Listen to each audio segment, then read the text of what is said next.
اعوذ باللہ من الشیطان الرجیم بسم اللہ الرحمن الرحیم وَإِذْ بَوَّأْنَا لِإِبْرَاهِيمَ مَكَانَ الْبَيْتِ أَلَّا تُشْرِكْ بِي شَيْئًا وَطَهِّرْ بَيْتِي لِلطَّائِفِينَ وَالْقَائِمِينَ وَالرُّكَعِ السُّجُودِ۔ اور جب ہم نے ابراہیم علیہ السلام کے لیے بیت اللہ کی جگہ متعین کی کہ میرے ساتھ کسی کو شریک نہ بنائیں اور میرے گھر کا طواف کرنے والوں اور قیام کرنے والوں اور رکوع اور سجدہ کرنے والوں کے لیے پاک رکھیں۔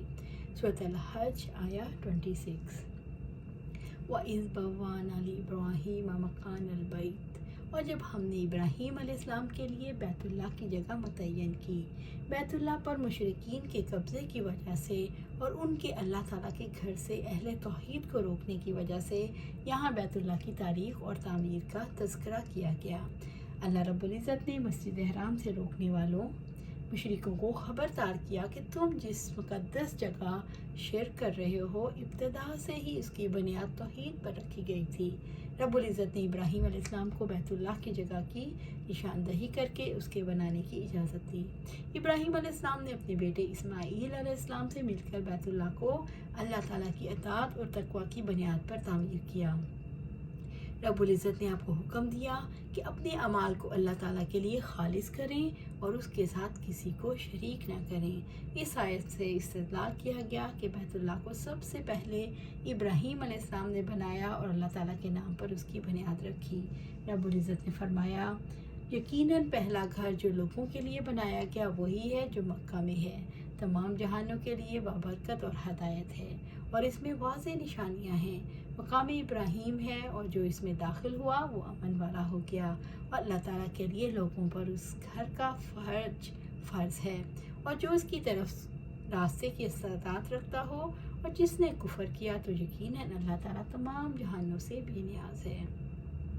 سورۃ آل عمران آیا 96 اور 97۔ وَطَہِّرْ بَیْتِی، اور میرے گھر کو پاک رکھیں۔ رب العزت نے حکم دیا کہ میرے گھر کو شرک سے پاک رکھا جائے اور خالص ان کے لیے بنایا جائے جو صرف اللہ تعالیٰ ہی کی عبادت کرنے والے ہیں۔ لِلطَّائِفِینَ، طواف کرنے والوں کے لیے۔ طواف ایسی عبادت ہے جو بیت اللہ کے ساتھ خاص ہے، اس کے سوا کسی اور گھر کا طواف کرنا شرک ہے۔ والقائمین، اور قیام کرنے والوں کے لیے۔ قائم سے مراد نماز کا قیام ہے، یعنی نمازیوں کے لیے۔ والرکوع السجود، اور رکوع اور سجدہ کرنے والوں کے لیے۔ رکوع اور سجدے کرنے والوں کے لیے اس کو شرک سے، نافرمانیوں کی گندگی سے پاک رکھیں۔ اللہ تعالیٰ نے اس گھر کو خاص طور پر اپنی طرف کیوں منسوب کیا؟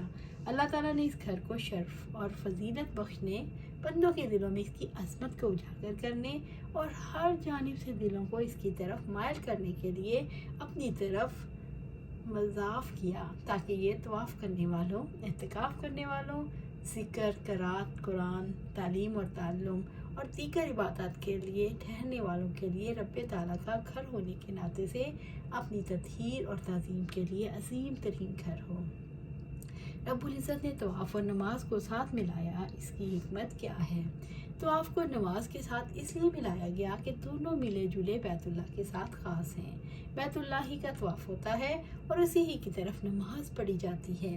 بیت اللہ کی تطہیر کا حکم طواف اور نماز قائم کرنے والوں کے لیے دیا گیا، اس کی حکمت کیا ہے؟ رب العزت نے حکم دیا کہ اس گھر کو ان اصحاب فضیلت کے لیے پاک کیجیے جن کا ارادہ یہ ہے کہ وہ اپنے گھر کے پاس اپنے آقا کی اطاعت اور اس کی خدمت کریں، اس کا تقرب حاصل کرنے کی کوشش کریں۔ یہی لوگ حقدار ہیں اور انہی لوگوں کے لیے اکرام ہے۔ ان کا اکرام یہ ہے کہ ان کی خاطر اس گھر کی تطہیر کا حکم دیا گیا۔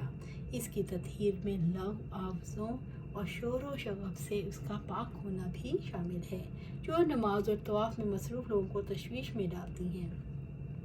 وَأَذِّن فِي النَّاسِ بِالْحَجِّ يَأْتُوكَ رِجَالًا وَعَلَىٰ كُلِّ ضَامِرٍ يَأْتِينَ مِنْ كُلِّ فَجٍّ عَمِيقٍ، اور لوگوں میں حج کا اعلان کر دیں تو آپ کے پاس پیدل اور ہر لاغر اونٹ پر سوار ہو کر آئیں گے اور دور دراز راستوں سے آئیں گے۔ سورۃ الحج آیا 27۔ وَأَذِّن فِي النَّاسِ بِالْحَجِّ، اور لوگوں میں حج کا اعلان کر دیں۔ इब्राहीम अलैहिस्सलाम मकाम इब्राहीम पर खड़े थे जब रब्बुल इज़्ज़त ने उन्हें हुक्म दिया कि लोगों में हज का ऐलान करो, यानी लोगों को हज की दावत दें और हज की फजीलत और फ़र्जियत के बारे में उन्हें आगाह करें। या तू का रिजाला, और आपके पास पैदल आएँ। जब आप हज की फजीलत की तबलीग करेंगे तो उस घर की ज़ियारत के लिए और उसे आबाद करने के शौक़ में पैदल आएंगे। इब्न अब्बास फरमाते हैं रज़ी अल्लाह ताला अन्हु, मेरी ये तमन्ना रह गई काश मैं पैदल हज करता, इसलिए कि फरमान इलाही में पैदल चलने वालों का जिक्र है। वअला कुल्ली ज़ामिरिन यातीन, और हर लागर ऊँट पर सवार होकर आएंगे, लागर सवारियों पर और पैदल चलकर मुसलसल सफ़र करते हुए आएंगे। मिन कुल्ली फज्जिन अमीक, वो दूर दराज रास्तों से आएंगे, यानी दूर दराज के शहरों से सहराओं और जंगलों को पार करते हुए अल्लाह के असीम घर पहुँचेंगे। क्या हज करना फ़र्ज़ है? अल्लाह ताला की किताब में हज के वाजिब होने की दलील है, और अल्लाह ताला के लिए लोगों पर उस घर का हज फ़र्ज़ है जो उसकी तरफ रास्ते की इस्तिताअत रखता हो, और जिसने कुफ़र किया तो यकीनन अल्लाह ताला तमाम जहानों से बेनियाज़ है। सूरह आल इमरान आया 37। हज के वाजिब होने में आप सल्लल्लाहु अलैहि वसल्लम की कसीर हदीस हैं।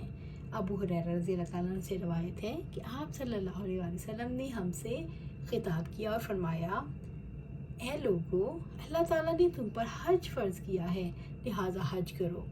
एक सहाबी ने अर्ज़ किया, क्या हर साल अल्लाह के रसूल?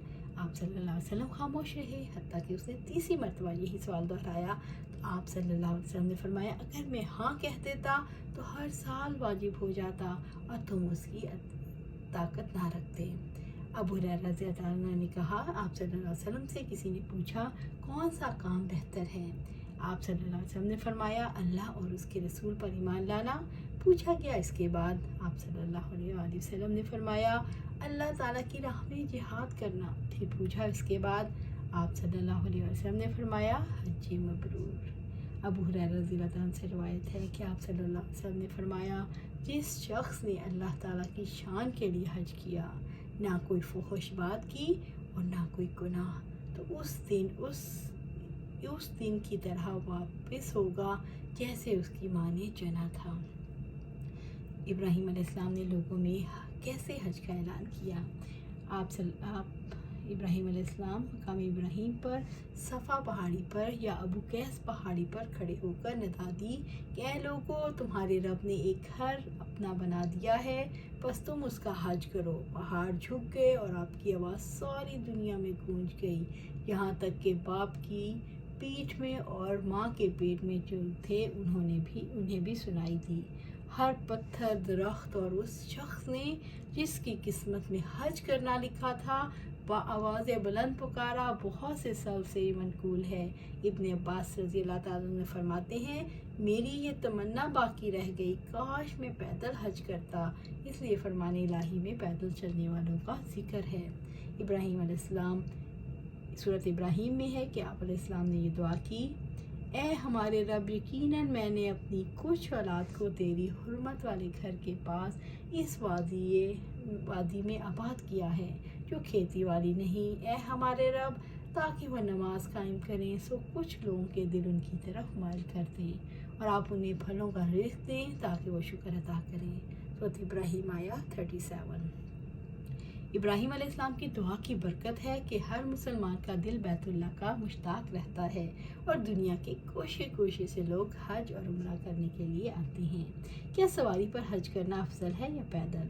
तंदुरुस्ती में पैदल हज करना और सवारी पर हज करने से बेहतर है, क्योंकि अल्लाह ताला ने पैदल चलने को मुकद्दम फरमाया, जिससे इसकी अहमियत और फजीलत ज़ाहिर है। इब्राहीम अलैहिस्सलाम से किया गया वादा कैसे पूरा हो रहा है? इब्राहीम अलैहिस्सलाम से किया गया वादा यूँ पूरा हो रहा है कि लोग दूर दराज से जदीद तरीन सवारियों पर और पैदल इस घर की ज़ियारत को आते हैं। लोगों के दिल बैतुल्लाह के साथ अटके हुए हैं, बैतुल्लाह को देखने और तवाफ़ करने के लिए दिल धड़कते हैं। अल्लाह ताला की कुदरत से मक्का के पहाड़ की चोटी से बुलंद होने वाली सदा दुनिया के गोशे तक पहुँच गई, जिसका मुशाहिदा हज और उम्रे में हर शख्स करता है कि अल्लाह ताला ने अपना वादा पूरा कर दिया। लियशहदू मनाफिया लहुम व यज़कुरू अस्मल्लाह فی ایام معلومات علی ما رزقہم من بہیمتی الانعام فکلوا منہا واطعموا البائس الفقیر، تاکہ وہ اپنے منافع کے لیے حاضر ہوں اور چند معلوم دنوں میں جو پائے مویشیوں پر اللہ کا نام ذکر کریں جو اس نے انہیں عطا فرمائے، سو ان میں سے خود بھی کھاؤ اور تنگ دست محتاج کو بھی کھلاؤ۔ سورۃ الحج آیا 28۔ لیشہدوا منافع لہم، تاکہ وہ اپنے منافع کے لیے حاضر ہوں۔ منافع سے مراد دنیا اور آخرت کے فوائد ہیں۔ آخرت کا فائدہ اللہ تعالیٰ کی خوشنودی اور رضا ہے، اور دنیا کے فائدے سے مراد قربانی کے اونٹوں ذبیحوں سے فائدہ اٹھانا ہے اور تجارتی کاروبار وغیرہ۔ تم پر کوئی گناہ نہیں کہ تم اپنے رب کا فضل تلاش کرو، پھر جب تم عرفات سے واپس آؤ اور تم مشعر حرام کے پاس اللہ تعالیٰ کا ذکر کرو، اس کا ذکر کرو جیسے اس نے تمہیں ہدایت دی، اور بلا شبہ اس سے پہلے یقیناً تم گمراہ لوگوں میں سے تھے۔ سورۃ بقرہ آیا 198۔ اللہ رب العزت نے بیت اللہ کی زیارت کی ترغیب دلانے کے لیے فوائد کا ذکر فرمایا۔ یہ منافعات دینی بھی ہیں کہ مناسک حج و عمرہ کے ذریعے اللہ تعالیٰ سے بخشش کی دعائیں طلب کرتے ہیں۔ یہ منافع دنیاوی بھی ہے، دنیا کے پھل اور دوسرے سامان سے زیادت ہوتی ہے، اور بزنس سے مال و متاع بھی میسر ہے۔ دنیا کے مختلف علاقوں کی بھلائیوں اور حسن اخلاق کی خوشبو بھی حجاج ساتھ لاتے ہیں، جس سے سبھی فائدہ اٹھاتے ہیں۔ اس عالمی اجتماع سے روحانی پاکیزگی بھی نصیب ہوتی ہے، اور اس علاقے میں اللہ تعالیٰ کی قربت اور انبیاء سے وابستگی نصیب ہوتی ہے۔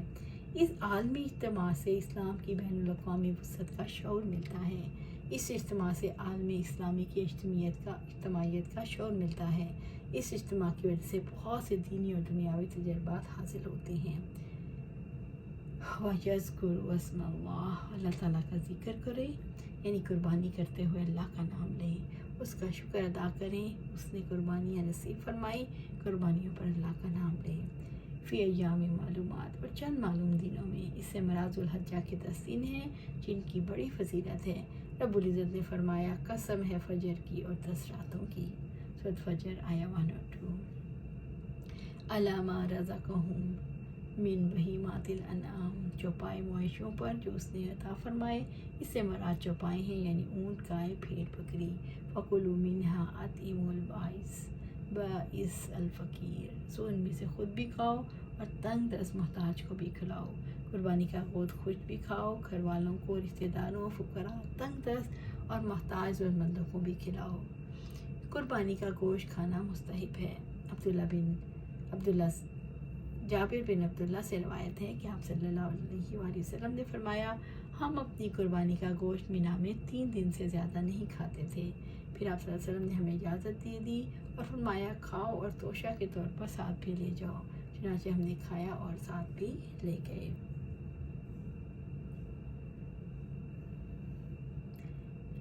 الحج اشہر معلومات، حج کے مہینے معروف ہیں۔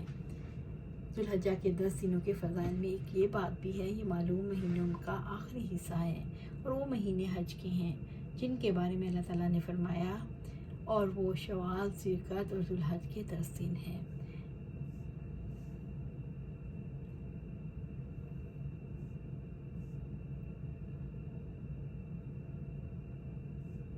قربانی کی فضیلت، نبی صلی اللہ علیہ وسلم نے عرفات میں فرمایا، اے لوگوں، ہر سال ہر گھر والوں پر قربانی ہے۔ ابو ہریرہ رضی اللہ عنہ سے فرمایا کہ آپ صلی اللہ علیہ وسلم نے فرمایا، جو آسودہ حال ہونے کے باوجود قربانی نہ کرے وہ ہماری عید گاہ کے قریب نہ آئے۔ امامہ بن سہل نے فرمایا، ہم مدینہ طیبہ میں اپنی قربانی کے جانوروں کی پرورش کر کے فربا کرتے، اور دیگر مسلمان بھی اسی طرح انہیں پال کر موٹا کرتے۔ عائشہ رضی اللہ عنہ سے روایت ہے کہ اللہ کے رسول صلی اللہ علیہ وسلم نے فرمایا، کسی آدمی نے قربانی کے روز کوئی عمل ایسا نہیں کیا جو اللہ تعالیٰ کو قربانی سے زیادہ پسند ہو۔ قربانی قیامت کے دن اپنے سینگوں، بالوں اور کھروں سمیت آئے گی۔ یہ خون زمین پر گرنے سے پہلے اللہ تعالیٰ کے ہاں ایک اعلیٰ مقام پر گرتا ہے، لہٰذا اسے بہا کر دلوں کی تسلی کر لو۔ ثم یقضوا تفثہم ولیوفوا نذورہم वलियतवफ़ू बिलबैतिल अतीक, फिर चाहे कि वो अपना मैल कचैल दूर करें और अपनी नज़रें पूरी करें और इस कदीम घर का तवाफ़ करें। सूरत अल-हज आया 29। सुम्मल यक्सू तफसहुम, फिर चाहिए कि अपने मैल कचैल दूर करें। यहाँ से काम हज मराद हैं, यानी एहराम को खोलना, सर मंडवाना, नाखून काटना और सिले हुए कपड़े पहनना। यानी जब मनासिक पूरी हो जाए तो अपने जिस्म से इस मैल कुचैल को दूर करें जो एहराम की हालत में उन्हें लाहक हो गया। वलयूफू नज़ूरहुम, और अपनी नज़रें पूरी करें, यानी हज, उम्रा और कुर्बानी वगैरह के बारे में जो नज़रें उन्होंने अपने ऊपर वाजिब कर ली थी उन्हें पूरा करें। यानी हज की शराइत पूरी करें, बैतुल्लाह का तवाफ़ करें, सफ़ा और मरवा के दरमियान सही करें, अरफ़ात में क़याम करें, मुज़दलिफ़ा में रात गुजारें और मिना में आकर जमरात पर कैंकरियाँ मारें। वलियतवफ़ू बिलबैतिल अतीक, और इस कदीम घर का खूब तवाफ़ करें, यानी 10वीं तारीख को तवाफ़ इज़ाफ़ा करें जो कि तवाफ़ वाजिब है। तवाफ़ अफ़ाज़ा, नबी सल्लल्लाहु अलैहि वसल्लम ने ऐसा ही किया। जब आप 10वीं तारीख को मिना में तशरीफ़ लाए, पहले जमरात पर 7 कैंकरियाँ मारी, फिर कुर्बानी की, फिर सर मंडवाया, फिर तवाफ़ अफ़ाज़ा किया। इब्न अब्बास रज़ियल्लाहु ताला अन्हु कहते हैं कि लोगों को हुक्म था सबसे आखिर में बैतुल्लाह का तवाफ़ करें, यानी अल्लाह ताला के कदीम घर का तवाफ़ करें जो तमाम मसाजिद से अफजल है, और हतीम को इसमें शामिल करें।